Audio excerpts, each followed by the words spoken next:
So, dear faithful of Mackay, it's with great expectation that I've been waiting to preach Marian Mission for you ever since several years ago. Claire Robinson, one of the greatest fans of my Marian missions, who has purchased more copies of my Marian instructional courses than anybody else. She asked me to do a mission here if I might ever have the opportunity. Well, it's taken a while, but finally here we are in order to give you this mission. So I'm very happy to be here to speak to you on a different topic from that of my Marian instructional conferences that Claire has distributed around the world, namely on the topic of Our Lady of Fatima, because this year, as you know, is the 100th anniversary of the apparitions of Our Lady of Fatima. And I hope also at the conclusion of the mission to enroll some of you, as many as possible, in the international organization of the Militia Immaculate, also known as the MI.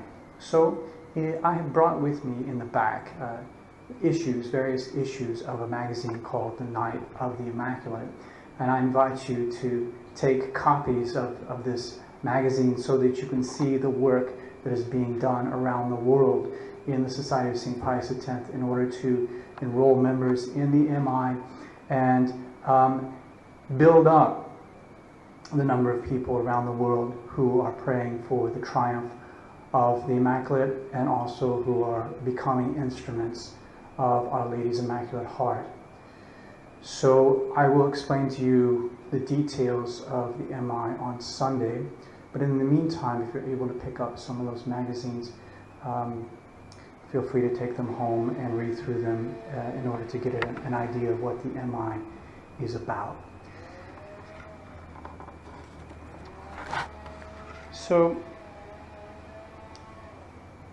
150 years ago, which was 150 years after the founding of Freemasonry, Pope Leo XIII wrote an encyclical in which he indicated the challenge that Freemasonry was posing to the church and the world at large.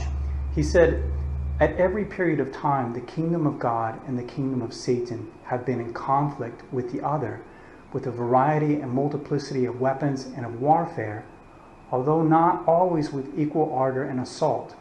At this period, however, the partisans of evil seem to be combining together and to be struggling with united vehemence, led on or assisted by that strongly organized and widespread association called the Freemasons. No longer making any secret of their purposes, they are now boldly rising up against God himself. They are planning the destruction of Holy Church publicly and openly, and this with the set purpose of utterly despoiling the nations of the blessings obtained for us through Jesus Christ, our Savior."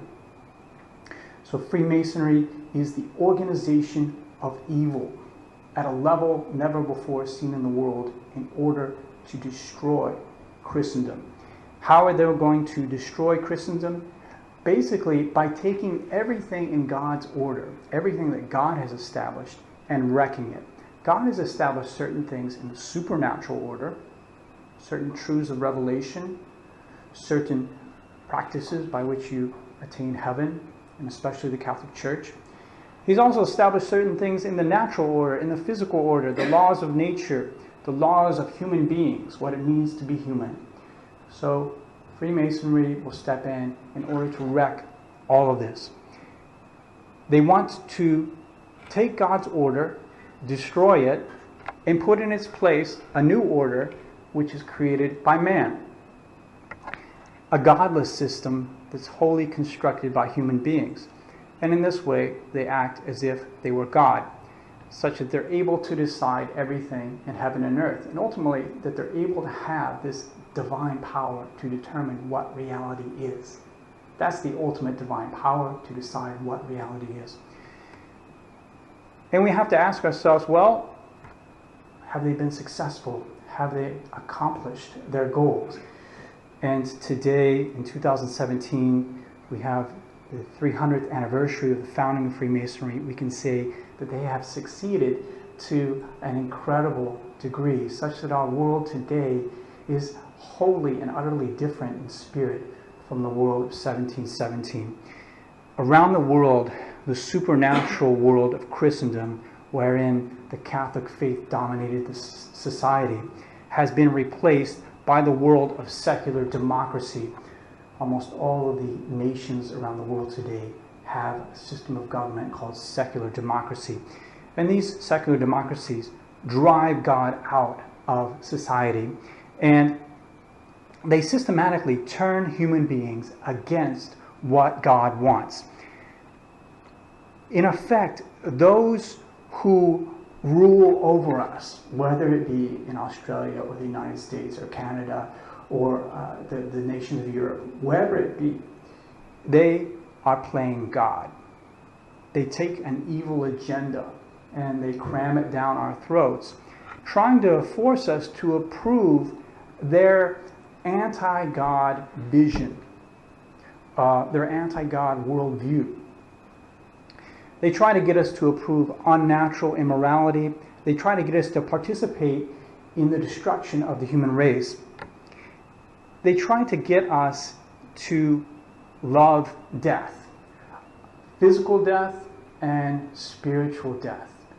The death of the life of God in souls and the death of living people. And it makes you scratch your head sometimes to see how far it's gone, and yet so many people do not seem to realize what they're being lured into. Today, the mass of human beings look with approval on a society that cheers when women kill their unborn babies, when elderly people choose to commit suicide, which they call dying with dignity, when pornography floods the internet, when men mutilate themselves to become women, and vice versa, when children are adopted by homosexual couples. And this is just a short list of the anti-natural agenda that's part of the air we breathe today. God certainly has an answer to this problem, even though evil seems to be quite triumphant today. We must not fall into a very common traditional Catholic sin, and that is the sin of despair. So we lose the virtue of hope. We say, oh, it's so bad, things are so far gone, there's nothing we can do. Not only that, there's nothing God can do. He just can't help human people anymore. The only thing that God can do is have recourse to the nuclear option, the chastisement. So all these people dream of is the chastisement. They don't see that God has more options than the nuclear option.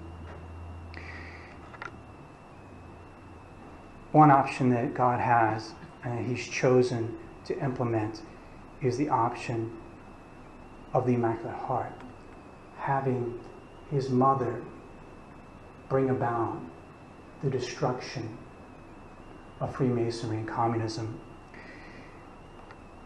Just as Satan has never held so much sway over the minds of men as in our day, so too God has willed that the person who He's established as the specific enemy of Satan, which is his mother. We read in Genesis 3:15 that it's his mother who's established as the enemy of Satan. He has asked His own mother to intervene in human history, to come down on this earth in order to draw her children away from the devil and back to God, and also to crush once more the head of that serpent, Lucifer, and also crush the foolish pride of our overlords who think that they know what's best for us in putting before us this radical agenda of godlessness. So Our Lady came down at a very specific time, a very specifically chosen year, 1917, in order to establish for the human race a program for the restoration of the human race. She said, she revealed the great secret, the great secret of Fatima is that God wills that devotion to the Immaculate Heart of Mary is what will save the world. That is the secret of Fatima. And it is, says Our Lady, the last means that God is offering for the salvation of the world. We have to remember that Our Lady is a mother. She has a great compassion for her children who are so lost in blindness. She wants to bring life to her children. Mothers are all about life. That's the essence of being a mother, is communicating life and sustaining life. So Our Lady wants to communicate spiritual life to her children. She even wants to communicate physical life to her children. She saves us from spiritual death. She saves us from physical death as well. And so she came on this earth in the midst of a war in order to provide us with a solution to the greatest organization of evil that the world has ever known. And she wants us to be her instruments in that transformation of the world. You are all Catholics. You're all members of the mystical body of Christ. By baptism, you are spiritual children of our Lord and Our Lady. You belong to them. And the dignity that you've been raised to by becoming Catholics incorporates you into a divine family. A family, we may say, of all those who pledge themselves to fight against evil. You belong to this kingdom of God that is forever battling against the kingdom of Satan. And so when Our Lady comes down to Fatima to speak to 3 children, she's just not speaking to them. She's also speaking to you.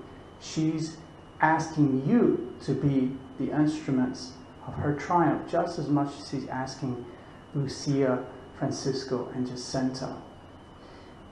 And the main thing I want you to take away from this mission is a great desire in your hearts to do the work that Our Lady asks you to do as a Catholic. This great work of assisting her and her son in the redemption of the human race.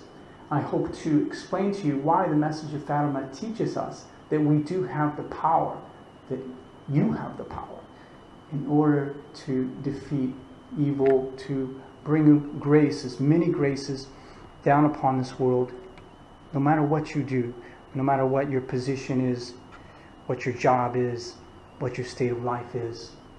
You can all do something. So I want to try to make you commit yourself to becoming a dedicated instrument of Our Lady of Fatima. I'm going to ask you to pray, to sacrifice, and to perform works of apostolate in order to bring about the triumph of Our Lady. I will also ask you to become a member of this international organization of the soldiers of Our Lady, the Militia Immaculate. So we'll begin this mission by considering the history of man's revolution against Christ and His Church, centering around the 3 important dates, 1517, 1717, and 1917. And then we will consider the message of Fatima and how it is God's specific plan in order to address those forces of evil. And finally, we will look at the Militia Immaculate and its spirit. So we have to start by considering the process of how the world of Catholicism that existed in the 16th century was slowly but surely overturned. And the process started with the advent of Protestantism in 1517. And at that time, it's hard for us to imagine what it was like in that time, but it's a very different world from the world in which we live. Everybody in the countries of Europe were all united in the Catholic faith. So everybody was Catholic. The kings, the queens, the nobles, the mayors, the bakers, the candlestick makers, everybody was Catholic. And the gospel sort of permeated society, and the secular government and the church worked arm in arm in order to accomplish the good of the citizens. And they created an environment which was somewhat optimal, more or less optimal, for the salvation of human souls. Millions upon millions of people save their souls because of the structure of the society in which they live, which was pushing them towards heaven. The unity of Europe under the single vision of the Catholic faith made it a powerful force. It made it the greatest culture the world has ever known. At the same time, it had become far too complacent, and we may say the kindling for its destruction was present in the 16th century, and all that was needed was for someone to start a fire, and we know that someone did that, a certain Augustinian monk by the name of Martin Luther in 1517. There's many things to be said about Luther and Protestantism, but the main thing that I wish to emphasize is the fact that he destroyed supernatural society. What I mean is he destroyed the concept of a state that has a vision motivated by religion. The concept of a state that seeks as its goal the promotion of the spiritual interests of human beings. In other words, Luther took religion out of society. That was to pave the way for Freemasonry, which would put a naturalistic society in place of a supernaturalistic society. Let's just consider all of the institutions that Luther destroyed.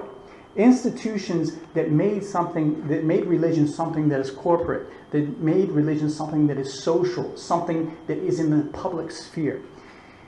First of all, he destroyed the church in the sense that he said there must not be any church, any religious governing body that tells you what God has revealed, that instructs the human race on the truths necessary for salvation and lead them to God. And because of this, religion is no longer communal. If there's no authority above you that speaks to you in the voice of God, then it's up to you to decide who God is and what it means to serve Him. And there's no way to unite all of us in our collective decisions. I decide what religion is for me, you decide what religion is for you. There's no body that's teaching us what God has revealed. So if Protestants come together, it's only to share their personal beliefs. It's not to establish an authority that can tell people what is revealed by God and what is not. Luther also got rid of the priesthood. And the priest is someone who's able to unite people in a collective religious body in the sense that he also is an authority figure. He speaks in the voice of the church. And he expects the faithful to adhere to the teachings. And he's publicly ordained as a minister of the church. He's a public representative of the church. So Luther got rid of the priesthood, and by doing so, he got rid of the visible hierarchy of the church. And this made all believers to be on the same level. Again, making everyone individual. Instead of having the structure which matches the structure of society, where there's a top, a middle, and a bottom, now just everybody on the same level. Luther got rid of the Mass. The Mass is a single sacrifice in which all the members of the church participate through the mediation of the priest. And if you get rid of the Mass, worship is no longer divine. It's no longer the renewing of the sacrifice of Christ. It's only about coming up with our own ceremonies. After that point, you no longer have one single liturgy that unites everybody around the world. We know that's what's also happening in the no sort of world, where wherever you go, the Mass is different. The sacraments, he even threw the sacraments out. For us Catholics, sacraments are supernatural signs that confer grace. For Luther, they do nothing, and there's no such thing as grace that transforms our soul. Sacraments are also very much a communal thing in the sense that they are conferred by a priest, and all of the faithful are expected to participate in them. Then the broader society of religion, which we as Catholics are familiar with, we believe that we not only are associated with our believers, the believers in the Catholic faith here on earth, but we're also associated with those who are in purgatory. We're also associated with those who are in heaven. So we speak of the church militant, the church suffering, and the church triumphant.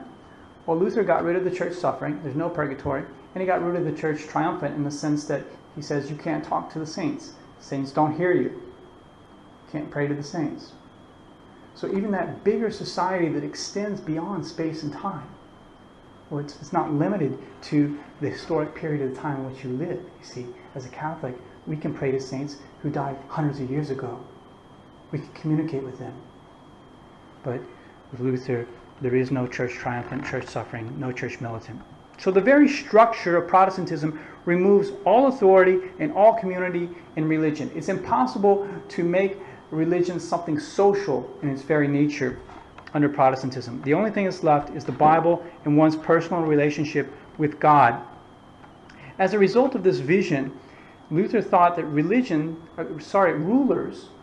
of secular governments should not pay any attention to religion. They should govern their societies as if religion did not exist or as if God did not exist. Religion is a purely private thing. And from this vision, it's impossible to design a supernatural society. It makes no sense to design a supernatural society wherein, for instance, the head of state goes to Mass on Sunday, or the head of state consecrates his country to the Immaculate Heart, or the head of state asks all the people not to commit adultery, or to follow the commandments of God, and punishes them when they do not do that. So, what Luther did was remove religion from society, and that created a vacuum, an empty space. What was going to come in to fill that vacuum? Once he had destroyed that, what's going to come in? A different vision for society, the vision of the Freemasons. So Freemasonry was founded in 1717, 200 years after Protestantism, and its primary principle, according to Leo XIII, is something called naturalism. Naturalism is the idea that human nature and human reason ought in all things to be mistress and guide. And what this means is that if God exists, he is wholly distant from us. And it's up to us to decide everything. God doesn't communicate with man. He does not set laws for man. He does not care about man. It's for us to make up everything, make up our own laws. So Freemasonry wanted to have the power to build society purely on laws that it had made up. But there was something standing in its way. And this was the Catholic Church, whose vision is that God has spoken to the human race and that he's told us how to serve him, and that it's important for all societies to obey God. So what Freemasonry needed to do before it could institute its naturalistic vision in society was to get rid of the church. And that's a very ambitious task. I mean, the Catholic Church in Europe is so powerful, so much influence for so many centuries. How do you take down the Catholic Church? It's a very difficult ambition. Well, it's important for us to understand that Freemasonry would take on certain characteristics of Catholicism that would make Freemasonry very powerful. Freemasonry would have its own gospel, it would have its own ideology, its own way of thinking, and it would propose this ideology as a means for making the human race happy. It would say Catholicism and the Catholic Church have put people under the thumb of tyranny for centuries, and we are going to liberate the human race. We want to make humans free, finally. We're going to deliver them from the tyranny of the Catholic Church. And we will have our missionaries, we will have our rituals, we will be a global movement such that we will recruit members and send them throughout the world so that they can infiltrate governments and try to get the naturalistic vision to permeate these societies. We will try to rise in power and take the power in these governments, and so as to be in a position to institute the naturalistic vision. So just as the Catholic Church has the vision that it's been given a mission by God to convert the human race in order to save their souls, so too Freemasonry has this vision that it has a mission to convert the human race to the ideals of Freemasonry, and it goes about implementing this vision with a missionary zeal. So Freemasonry wanted to overthrow the religious and political order of Christendom, which had already been greatly weakened by Luther and Protestantism, and wanted to substitute a new political order founded on naturalism. And we have to say that the Catholic rulers in the Catholic countries, even though they were systematically warned by the popes, by and large did not take Freemasonry seriously enough. They were far too complacent. They were tricked into thinking that Freemasonry is not dangerous, or even that it's a good thing. They were also at times too lazy or too superficial to address the problems of Freemasonry. So Freemasonry had this very clever strategy of having two faces. There's the outside face and there's the inside face. And no one ever sees the inside face. One of the things that Leo XIII says in his encyclical on Freemasonry is that we have to rip the mask off of Freemasonry so we see its true face, instead of always seeing this false face, which seems so nice and seems like it's for the benefit of the human race. It seems philanthropic. It seems like they're just going around, starting orphanages and helping children with disabilities and so on, when in fact they are trying to introduce a system of radical immorality and godlessness. So lots of people were tricked by Freemasonry. They at first they don't say their real agenda. They start to rise in power. When they're under the thumb of rulers, they're all humble and they don't tell you what they're really about. But as soon as they gain power and they rise into the seat of power, they immediately start clamping down on the church. They start persecuting the church. They start bringing in their radical agenda. When they started to get into power in various nations, they did several things to destroy the influence of the church. First of all, they instituted secularism, what we call secularism, the idea that society must have nothing to do with religion. They wanted to separate altar and throne. Altar representing the church, throne representing the kings. They wanted to separate church and state so that the church no longer has any influence on society. And so they would reject from the laws and from the commonwealth the wholesome influence of the Catholic religion. Any laws that came from the faith in any way were struck from the books. And they made sure that the states would not make any laws on the basis of religion. And today, almost all countries work according to these principles. Today's states are effectively atheistic states. They do, in other words, when they make their laws, they don't consult God at all. They don't say, what does God want us to do when we make our laws? They say, what do we want to do? What's the majority want to do? What do we want to be right? What do we want to be wrong? Let's take a vote, and then we'll legislate it. And we'll say that that is what is good and that is what is bad. Freemasons also restricted the church's liberty, attacking her in words, imposing heavy laws on the clergy and the administration of church possessions, sometimes just outright seizing the church possessions. They really, really attacked the papacy. You might be aware that the Pope used to be a temporal monarch, such that he governed an area within Italy called the Papal States, a big geographic area. He was the king of the Papal States, and this gave the Pope a certain autonomy from all other rulers, so that he wasn't someone who had to obey another ruler, but he was independent of them. Well, the Freemasons deprived the Pope of the Papal States during the pontificate of Pius IX in second half of the 18th century. And the Pope was effectively a prisoner in the Vatican until the Lateran Treaty in 1929, and so they gave the Pope Vatican City, which is just a tiny strip of land in Rome. That's what the papal power has been reduced to at this day. So Freemasonry places the vision of the church with its own naturalistic vision. According to the naturalistic vision of the Freemasons, there's 3 commandments, and they all have "thou shalt not." It says to God, "Thou shalt not teach us." Nothing has been taught to us by God. There's no revelation from God.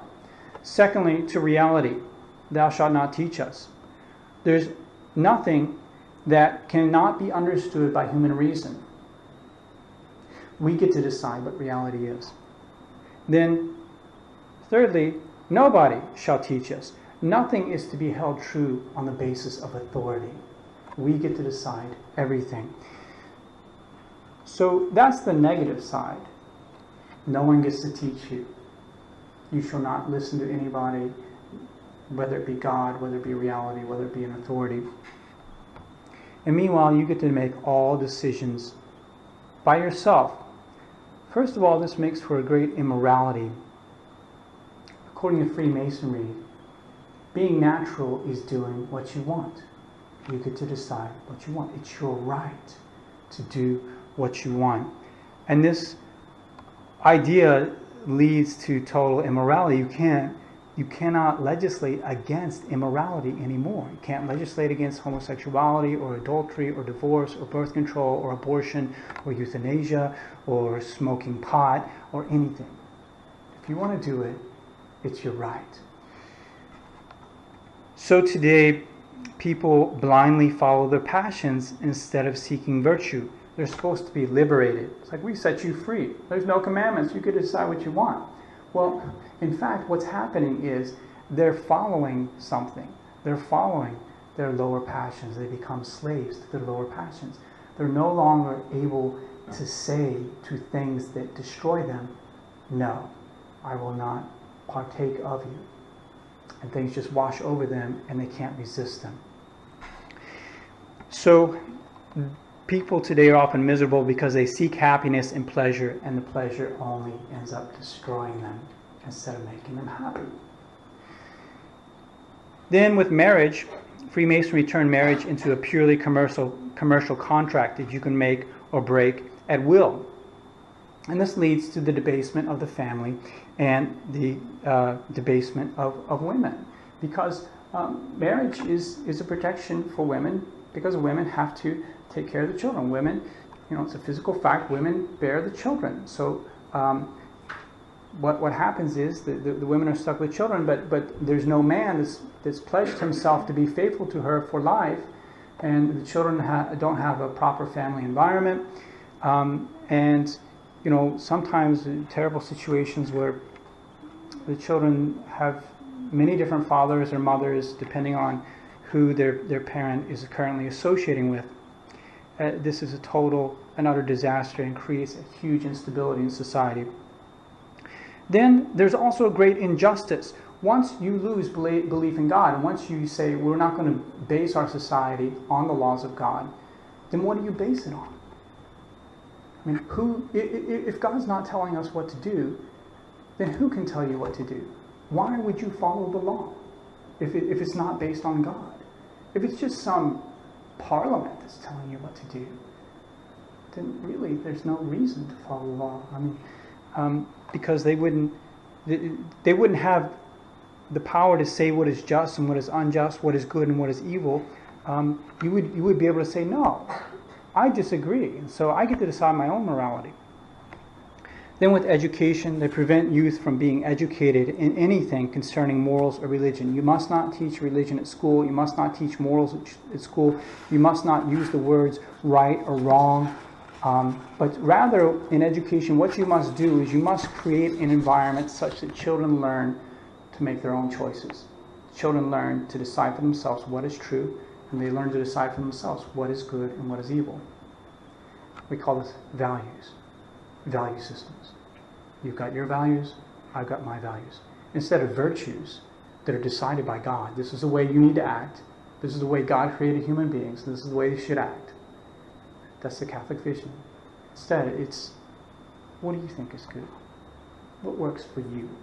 What's your value system? As the ideals of Freemasonry advanced, societies got further and further away from God, and many problems got introduced into society. And people started looking for solutions to these problems. What are we going to do? Society's falling apart. We thought we were being liberated. And in fact, all we're doing is introducing chaos into society. Well, when they started looking for solutions, they did not look for them in God, since God had long been kicked out of society. And since they didn't consult God for help, they opened themselves up to believing that the most violent and evil system of government that the human race had ever known would save the human race. And that is the system of communism. 1917 was not only the year of the apparitions of Fatima, it was also the year when, for the first time, communists seized power in a major nation, in the nation of Russia. And that was the first nation to become communist, and from there, communism would spread throughout the world. Now, like Freemasonry, communism is a universal system that seeks to convert the world to its gospel. It poses as the redeemer of the human race. It has an ideology, and it believes that this ideology is the secret to human happiness. And that is its power. Just like with Freemasonry, it's its power. That gives it the ability to go to every nation and preach the gospel and gain converts. Because it's a universal system that concerns human beings. Catholicism is a universal system that concerns all human beings. So is Freemasonry, so is communism. And if you have that an ideology, a worldview at that level, you're able to go around the world and make converts. So, communism went around the world and was very successful in promoting its missionary program. And that program is utterly godless and materialistic. Communists think that the only reality that exists is matter. We're all just stuff. We're just highly evolved stuff. In the end, there's nothing spiritual about us. We are the long-term product of the random combination of material things. That's the beginning and the end of what it means to be a human person. They believe that somehow matter has its own internal laws that make it evolve. And by evolve, I mean make it become better than it was before. So if matter evolves and becomes better over time, then what you need to do, if it's the collision of matter or the interaction of matter that makes it become better, then what you need to do is get matter to bang together more in order to accelerate its evolution. If you get matter to bang together more than it was in the past, then its perfection, its development will increase in speed. And so the communists believed that it's the best thing for the human race was to introduce violence and bloodshed everywhere. It seems incredible, but it's a fact that the communist vision is the very best thing for the advancement of the human race is violence and bloodshed. What's called class struggle. The workers need to rise up and start killing their employers. The workers need to start to rise up, the peasants need to start to rise up and need to overthrow governments. And you just keep doing that. You copy, paste, you repeat, you keep doing that until finally everything is leveled and society is completely equal. And then paradise will be in paradise after we've killed for who knows how long. Somehow a paradise will emerge of perfect equality. Based on this ideology, the 20th century was a century where more blood was shed than had ever been witnessed in the human race, in the history of the human race. Hundreds of millions of people. Perhaps even China got up to 100 million. Perhaps in Russia it was up to 100 million. Starvations, prison camps, just genocides in the name of communism. Today, communism is not so powerful. However, its primary assumptions are still in place, and there's much violence still being exercised on humans at the level of societies. Today's societies treat man like an animal who has the right to do whatever he wants. You know, you don't put animals in prison because, you know, they just do what they do. And the same with human beings. They don't see prisons as being a punishment for crime. It's just, it's sort of a correction facility in order to induce a new behavior by surrounding you with the proper stimuli. That's the vision of modern prisons. So, modern societies treat humans like a piece of dirt. There's nothing sacred about being human. There's nothing sublime. There's nothing sublime about family or sexual relations. There's nothing sublime about our destiny. It's just lights out when you're dead. And because of that, we've been advanced along the lines of materialistic ideology to an incredible degree. By, for instance, the sexual revolution, which just considers us as mammals that have mammalian rights, that has the idea that any and all sexual behavior should be permitted and should be lauded, because it's just what we are. It's just what we do. Whether it be adultery or homosexuality, birth control, abortion, divorce, pornography, they're no longer against the law. All these things used to be against the law. They were considered as something that would destroy human beings and destroy human society, destroy family. Now they're considered as being a right that everybody has to approve and have to clap. If people are doing it, I have to say, yo, that's your right. You can do that. I have to say that, you know, you're expressing yourself or what have you. The question of gender theory, where your gender is not determined by your biology, and this is totally insane, as if the configuration of your body says nothing about what your gender is, but your gender is something that you decide for yourself. You can decide whether you're a man or a woman or some third thing of your own creation or some combination of both, what have you. When you get there, you begin to ask yourself, what does it mean to be human anymore? What does it mean to be human? I mean, you lose the notion of what is human. Can be anything. And so human is nothing. Human is just what you decided to be. Nothing is sacred. No authority is sacred. You don't give respect to God. You don't give respect to rulers. You don't give respect to people in authority, teachers, or what have you. Parliaments vote on laws as if they have the power to determine what's right and wrong. Even in the academic community, you're not allowed to be non-materialistic. If you're in the academic community and you hold that human beings have souls, or you hold that the theory of evolution has no scientific basis, what have you, you lose your job. There's this incredible pressure not to put forward anything that contradicts the ideology of materialism. And the result has been totally terrible for the human race. It's really as if we're all the victims of a terrible social experiment that's trying to see just how unhuman humans can be.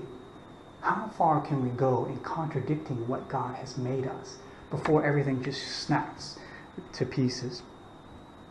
So the result has not been what the Freemasons and the communists promised. We can say, as Catholics, we can say, you look back at the Middle Ages and that society was extremely successful. It's on the historical record, despite all the Protestant propaganda. If you actually do some scholarly reading, it's all there. It was a very elevated society. But when we look at the promise of the Freemasons for elevating the human race and for bringing a paradise on this earth, and the same with communism, their gospel has not delivered what they promised in any way, shape, or form. The result has not been a paradise, but rather a world of incredible violence, legalized murder of the unborn and the elderly, high rates of suicide because people have no purpose anymore. They don't know what they are. They're confused. Like, what is the point of life? I don't know. Who am I? I don't know. What does it mean to be a human being? I don't know. The absence of true affection and sacrificial love is just totally selfish. You do whatever you want. You are God. No one can tell you any differently. Instead of, I need to sacrifice myself for a higher ideal. Deeply rooted instability in today's society. All that is good and God's beautiful order is being torn down before our eyes. So today we've really reached sort of an extreme term of man's self-deification, and so also man's self-destruction. It would have been hard to see it coming 500 years ago.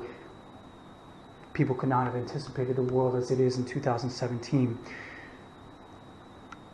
So, just to review this process, it started with Protestantism and the removal of religion from society. Then comes Freemasonry, trying to introduce a totally naturalistic system where man makes up everything on his own, decides what is right and what is wrong. And then finally, communism, all-out materialistic atheism, where human beings are considered just to be purely material things. In the face of all this evil and all this sin and so on, we have a solution. You are Catholics. You have everything available to you in your Catholic faith to address these problems. And you're being asked by Our Lady to do something about it. In your position as a mother, as a father, in your position as a student, as a child, whatever, there's something that you can do. And it's in this mission that I hope to explain to you what Our Lady of Fatima asks of you in order to address these problems in the world. So in the next conferences starting tomorrow, we'll see the content of the message of Fatima and so understand what your role is.